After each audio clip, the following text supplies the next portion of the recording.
I was looking through a collection of old photographs last year, images of American cities from the late 1800s, when something caught my attention that I couldn't quite explain. The photograph showed a bustling urban street, probably from the 1880s or 90s based on the clothing styles and architecture. There were multi-story buildings lining both sides of the street, shop fronts with large display windows, pedestrians going about their business, horse-drawn carriages in the roadway. What struck me immediately was how clean the sky looked above the street. There were no power lines, no telephone wires, no cables of any kind stretching between buildings or running along poles. The sky was completely clear. My first thought was that this must have been taken before electrical infrastructure was installed, before cities were wired for power and communication. That would make sense. Electricity wasn't widely distributed until the late 19th and early 20th centuries. But then I noticed other details that made this explanation feel insufficient. The buildings weren't primitive structures.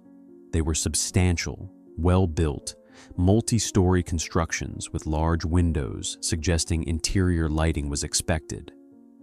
The street itself was well developed, paved, with what appeared to be gas lamps. This was clearly a functioning modern city by the standards of its time, not a primitive settlement waiting for technology to arrive. I started looking at more photographs from this period, images from different cities, different years within the late 1800s. The pattern repeated itself.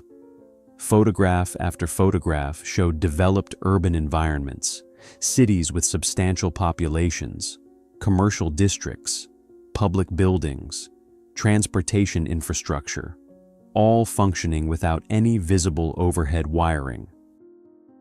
I found images of city streets from the 1890s showing electric streetcars running on rails, yet still no visible overhead power lines supplying electricity to those streetcars. The streetcars were clearly operational. You could see them in motion, carrying passengers, but the mechanism powering them wasn't visible in the way I expected. The standard historical explanation for electric streetcars in this period is straightforward. Early systems used various methods to supply power. Some used underground conduit systems where the electrical connection ran beneath the street surface. Others used overhead wires that the streetcar connected to through a pole rising from the vehicle roof. The overhead wire systems became more common because they were cheaper to install and maintain than underground conduits. This explanation made sense, and I accepted it initially. But as I looked at more photographs, I began to notice aspects that didn't quite fit with this narrative. In many photographs from the 1890s, I could see streetcars that appeared to be electric, yet there were no overhead wires visible in the images. The photographs were clear enough that you could see architectural details on buildings, could read signs on storefronts, could distinguish individual faces in crowds. If overhead wires existed, they should be visible. The absence of wires suggested either that the photograph predated electric streetcars or that the power was supplied through some method that didn't require visible overhead infrastructure. But the streetcars in the images looked like electric vehicles, and the dates placed them in the period when electric streetcars were supposedly in use. I started researching underground conduit systems more carefully. These systems did exist, primarily in a few major cities that wanted to avoid the visual clutter of overhead wires. New York, Washington, D.C., and a handful of European cities installed underground conduit systems. But these systems were expensive and technically challenging. They required excavating the streets, installing conduits, maintaining electrical connections vulnerable to water and debris. Most cities chose overhead wires specifically because underground systems were too costly. Yet I was finding photographs from numerous cities, not just the few wealthy metropolises with underground conduits, showing streetcars operating without visible overhead wires. The more I examined these images, the more I noticed other details about the urban environment they depicted. The buildings in these photographs often featured architectural elements that seemed designed with more purpose than pure decoration. Many structures had elaborate metalwork on their roofs, ornate metal finials, decorative metal elements at various points on the facade. At first, I thought this was simply architectural ornamentation, the kind of decorative metalwork common in 19th century architecture. But the placement and design of some of these elements seemed unusually specific, as if they served some function beyond aesthetics. I found photographs showing buildings with metal domes topped by metal spires or rods extending upward. The official explanation identifies these as decorative cupolas, architectural features meant to add visual interest to a building's roofline, sometimes serving functions like ventilation. The metal rods on top are described as lightning rods, protective devices to divert electrical strikes safely to the ground. This explanation is reasonable. But when you look at the frequency and consistency of these features across many buildings, when you notice how many structures incorporated substantial metal elements, you begin to wonder if there might have been additional purposes not fully captured in standard architectural explanations. The scale of some of these metal structures is notable. I came across photographs of public buildings, exhibition halls, train stations from the late 1800s featuring enormous metal and glass domes or vaulted roofs. These structures represented significant investments in metal infrastructure at a time when metal was relatively expensive. The official explanation emphasizes their architectural and practical purposes, creating large open interior spaces, allowing natural light, making impressive public statements. All of this is certainly true, but the specific designs, the way metal framework was integrated throughout these structures, sometimes seems engineered with more sophistication than would be strictly necessary for the stated purposes. I began looking at photographs of World's Fairs and international expositions from the late 19th century. These events were showcases for the latest technology and architectural innovation. Many featured extensive use of metal framing, large glass panels, elaborate electrical lighting systems. Photographs from these expositions show the buildings illuminated at night, suggesting substantial electrical power generation and distribution. Yet in many of these images, the mechanism for distributing that power isn't clearly visible. There are buildings lit up brilliantly, fountains operating with electric pumps, displays featuring electrical technology, but the infrastructure supplying power to all of this isn't prominent in the way you might expect. The standard explanation notes that these expositions had their own dedicated power plants, often located in separate buildings on the exposition grounds. Power was distributed through a combination of underground cables and, in some cases, overhead wires that may not be prominent in photographs depending on the angle and lighting. This makes sense, but it raises interesting questions about capability. If event organizers in the 1890s could install comprehensive electrical systems covering many acres, powering hundreds of buildings for a temporary exposition, what level of electrical infrastructure capability existed in permanent cities during this same period? I found myself comparing photographs of cities from the 1880s and 90s with photographs from the 1910s and 20s. The difference was dramatic. By the 1910s, urban photographs show skies crisscrossed with wires, dense webs of cables running along streets, connecting to buildings strung between poles. The visual clutter of electrical and telephone infrastructure is prominent in almost every urban photograph from this later period.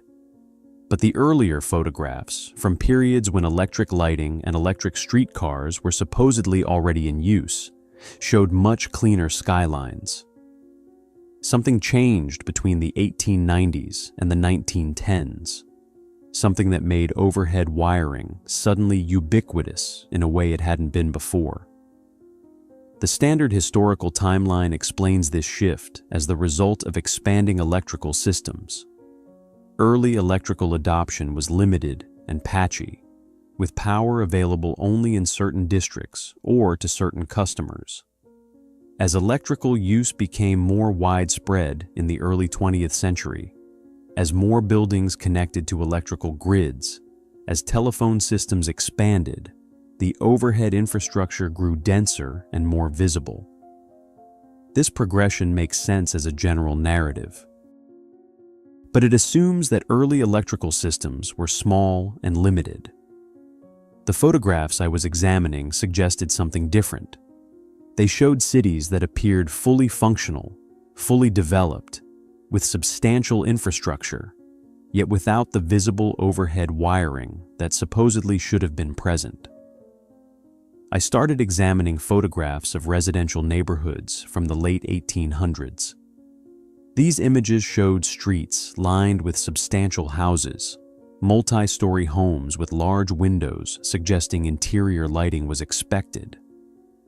Yet even in photographs from the late 1890s, well after electrical service became available in major cities, many of these residential areas showed no visible overhead wiring. The streets looked remarkably clean, uncluttered by the infrastructure that would become ubiquitous just a decade or two later. If these homes were using gas lighting exclusively, this absence of electrical infrastructure would make sense. But historical records indicate that electrical service was expanding into residential areas during this period. Where was the infrastructure supporting this expansion? The photographs of commercial districts show similar patterns. Streets lined with shops and businesses, areas that would have had strong economic incentive to adopt electrical lighting, yet showing minimal visible electrical infrastructure. By the early 1900s, electrical lighting was considered essential for commercial success. If electrical adoption was advancing during the 1890s, if businesses were connecting to electrical grids, the infrastructure should be increasingly visible in photographs from this period. But it isn't, or at least not to the degree the historical narrative would suggest. I began researching the history of electrical power generation and distribution more systematically. The standard history describes a progression from early experimental systems in the 1880s to expanding commercial electrical service in the 1890s and early 1900s. Thomas Edison's Pearl Street Station in New York, which began operation in 1882, is often cited as the first commercial electrical power plant. Similar systems were established in other major cities over the following years. These early systems used direct current and could only transmit power over limited distances. The development of alternating current systems in the 1890s enabled power transmission over longer distances. This historical narrative is well documented and supported by extensive evidence. I'm not questioning the basic facts of electrical development. What interests me is the apparent gap between what the written historical record describes and what the photographic record shows. The written history tells us that electrical systems were expanding through the 1890s, that more buildings were connecting to electrical service. But the photographs from this period show urban environments that look remarkably free of the infrastructure that expanding electrical systems should require. This gap might have simple explanations. Perhaps underground wiring was more extensive than I've assumed. Perhaps early overhead wire systems were less visually prominent. But the consistency of the pattern across many photographs from many locations makes me wonder if our understanding might be incomplete. I started looking at photographs of specific buildings, examining them for evidence of electrical service. Large commercial buildings, hotels, office buildings from the 1890s would have been prime candidates for electrical lighting. These were businesses with capital to invest, with strong incentives to adopt new technology. Historical records confirm that many such buildings did install electrical lighting during this period.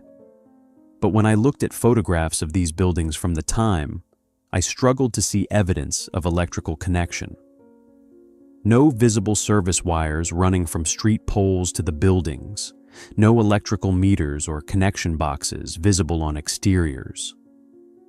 The buildings themselves often featured design elements that seem notable in retrospect.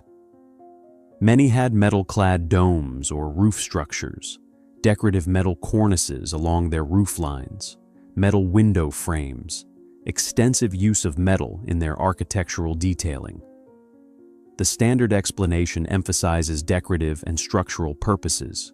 Metal was increasingly available due to improved manufacturing, allowing architects to incorporate it more extensively. This explanation is valid, but metal is also an excellent conductor of electricity, and the specific configurations of metalwork in some buildings, running along edges, concentrated at corners, extending upward from roof peaks, sometimes seem positioned in ways that might serve purposes beyond decoration or structure. I found photographs of buildings under construction from this period, images showing the internal framework before exterior cladding was applied. These construction photographs reveal how extensively metal was used in the building structure: metal beams and columns, metal roof trusses, metal framework integrated throughout. For tall buildings, this metal framework served essential structural purposes, allowing construction of buildings taller than was practical with traditional masonry. But the metal framework also created an electrically conductive structure throughout the building, a network of metal elements all in physical contact with each other and with the ground through the building's foundation. I'm not suggesting that these buildings were powered by some unknown or mysterious source. I'm simply noting that they contained extensive metal infrastructure whose purposes included, but perhaps weren't limited to, structural support. If you wanted to distribute electrical current throughout a building, a metal structural frame would provide a ready-made network for doing so. Whether this was intentional or simply a fortunate side effect of using metal for structural purposes is something I don't know, but it's an interesting question to consider.